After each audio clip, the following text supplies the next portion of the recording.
উদ্যানে এসে দেখছেন ছোট্ট ছোট্ট সন্তান লয় দশরূপ হয়ে পড়ে রয়েছে, বদনে বিছানা নাড়া ঝরঝর করে বাইরে হয়ে যাচ্ছে, মুখে মাছি উঠছে, মা ডাকছে জয়দার সিস্টার পিতাম্বর গদাধর মানে একটি বার আমার বাবা বলে ডাক শোনা, একটি বার আমার জগতে তো তোরা মিল না আমায় মা বলে ডাকবার মতো কেউ নেই, বলে একটি বার আমায় মা বলে ডাক।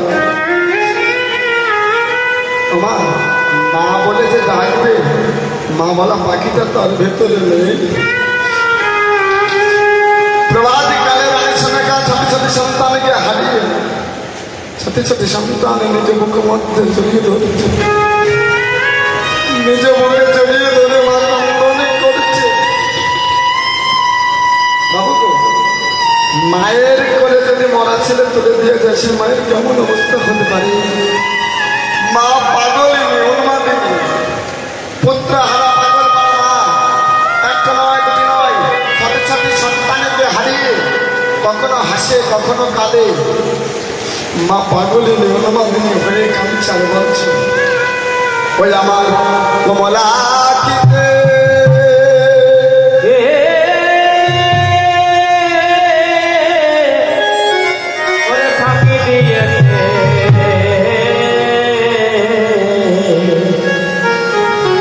छोटी छोटी कोले माटी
ছোট সন্তানকে হারিয়ে পুত্র হারা পাগল পারা চাঁদ রানী সনকা ছোট ছোট কোলের মালিককে হারিয়ে মা পাগলিনী অনুমাদিনী চন্দ্রকান্ত সরাবারের ছোট ছোট পুত্র বধূ যেনারা ছিলেন মন্ত্রের সিঁদুর হাতের শাখা মা সকলে কিছু ছিনিয়ে নিল। এই জগতে মায়েদের বড় অলঙ্কার তার প্রধান। তার স্বামী যদি চলে যায়, তার প্রতিধান যদি হারিয়ে যায়, সে মায়ের চিরজন্মের মতন সকল অলঙ্কার মুছে যায়। ছোট ছোট পুত্র বধূ আজকে আগে হয়ে বিধবা হয়ে চম্পক না করে আজকে কন্দনে করছে। চন্দ্রকান্ত সদাবার কি করলেন? হলধরকে দেখে বললেন, হলধর আমার কথা ধরো, পৃথক পৃথক ভাবে ছোট ছোট কলার মার নির্মাণ করে দাও। হলধর হলধর বলে ডাকিতে লাগিল, সাথে সাথে কলার ভেলা বানিয়ে দিল আমার কমলা।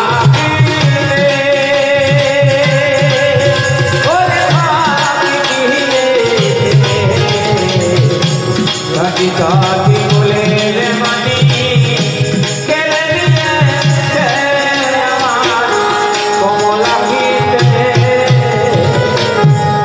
হলধরকে ডাকলেন। হলধর এসে পৃথক পৃথক ভাবে কদলের বৃক্ষ হইতে ছোট ছোট কদলের মার বানিয়ে দিলেন। চন্দ্রকান্ত সদাগর কি করলেন? ছোট ছোট সন্তান নিজ কোলে তুলে গাঙড়ের ঝলে ভাসিয়ে দিলেন। ছোট ছোট সন্তানকে চাঁদাস পিতা হয়ে আমার গাঙড়ের জলে ভাসিয়ে দিলেন। পুত্র হারা পাগল পারা চাঁদ বেদের বিধান মতে শেষ কৃতক্রিয়া সমর্পণ করে অরণ্য বদনে বসে আছে চম্পক নদী। এদিকে রানী সনকা পুত্র হারা পাগল পারা মা অনুমাদিনী পাগল চম্পক নগরের পথে পথে সাথে সাথে সন্তানকে হারিয়ে ভাবতে বেড়ায়। আমার মামলাদন পানের মানে কোথায় আমার সে আদরের দরার?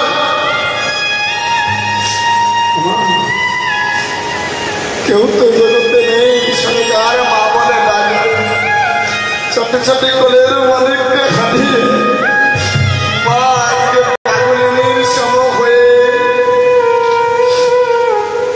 গণ্ডকী নদীর কিনারায় গিয়ে ছোট ছোট সন্তানকে ডাকছাড় বলছে, একবার নদীর জল হইতে উঠে এসে একটিবারে অভাগে দেখে একবার মা বলে ডাকলেন না, একটিবার আমার মা বলে ডাক। তোরা তো জানিস চম্পায় নগরে তোরা না আমায় মা বলে ডাকবার মতো আর কেউ নেই। এইদিকে ছোট ছোট পুত্র বধূ কাঁদে প্রতিধান হারিয়ে। এইদিকে চন্দ্রকান্ত সদাগর বসে আছে। বিরাগত পণ্ডিত বিষয় পণ্ডিত বললেন, চাঁদ তুমি চম্পকনগর অধিপতি, তুমি চম্পকনগরের রাজা, তুমি যদি মলিন বদনে বসে থাকো তাহলে রাজ্যের প্রজাবৃন্দের কি দশা হবে? তাই আমরা মনস্থির করেছি আমরা পুনরায় বাণিজ্য করব। না কেমন? এবার বাণিজ্য যাব কোথায়? না দক্ষিণ পাটন। চন্দ্রকান্ত সদাগর কি বললেন? দেবাদিদেব মহাদেব তার পরম বন্ধু। এই চার দেবাদিদেব মহাদেবের কাছে গিয়ে বললেন, একটিবার আমার অনুমতি দেন, আমি মনস্থির করেছি আমি বাণিজ্য যাব। চন্দ্রধরে এহেন কথা শুনে দেবাদিদেব মহাদেব বললেন, হে চাঁদ আমার কথা ধরো, মন পবন বৃক্ষ হইতে মতো করে পরিশ্রমী করে তুমি দক্ষিণে পাঠানো বাণিজ্য করো।